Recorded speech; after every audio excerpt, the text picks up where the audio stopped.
నమస్తే, welcome to NSTV news. ముందుగా ముఖ్యాంశాలు. కన్నుల పండుగగా సీతారాముల కళ్యాణం. వాడవాడల మారుబ్రోగిన శ్రీరామ మంత్రం. భక్తిభావంతో శోభిల్లిన గ్రామాలు. కొత్తపేట ఆ జగదానంద కారకుడి పరిణయ వేడుకను పురస్కరించుకొని శ్రీరామనవమి వేడుకలు బుధవారం గ్రామాన వైభవోపేతంగా జరిగాయి. శ్రీరామ ఆంజనేయ స్వామి ఆలయాలు భక్తులతో కిటకిటలాడాయి. శ్రీరామనామ స్మరణతో ఆలయాలు మారుమ్రోగాయి. కొత్తపేట నియోజకవర్గ పరిధిలోని అన్ని గ్రామాలలోనూ ఆలయ కమిటీలు, గ్రామ పెద్దల ఆధ్వర్యంలో సీతారాముల కళ్యాణం ఘనంగా జరిగింది. కొత్తపేట శ్రీరామ్ నగర్లో మామిడిశెట్టి సోమరాజు, రామకృష్ణ, గోవిందు సోదరుల దంపతులతో సీతారాముల కళ్యాణం ఘనంగా నిర్వహించారు. వేద పండితులు పిడపర్తి రవికుమార్ బృందం వేద మంత్రాలతో కళ్యాణం కమనీయంగా చేశారు. అనంతరం బెల్లం పానకం, ప్రసాదాలు పంపిణీ చేశారు.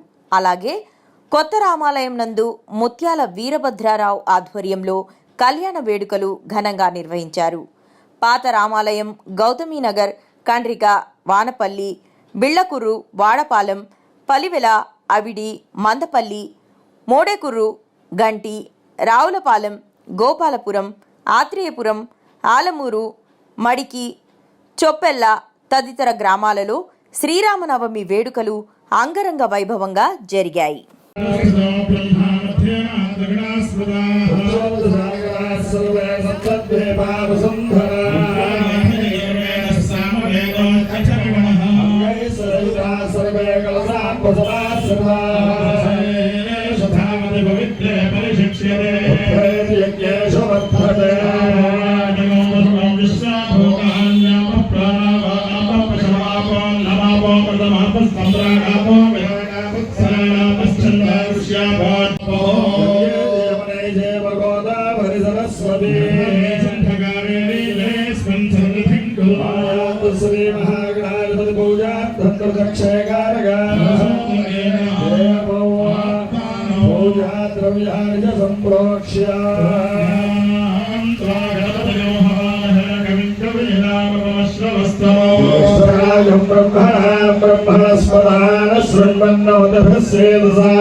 పునః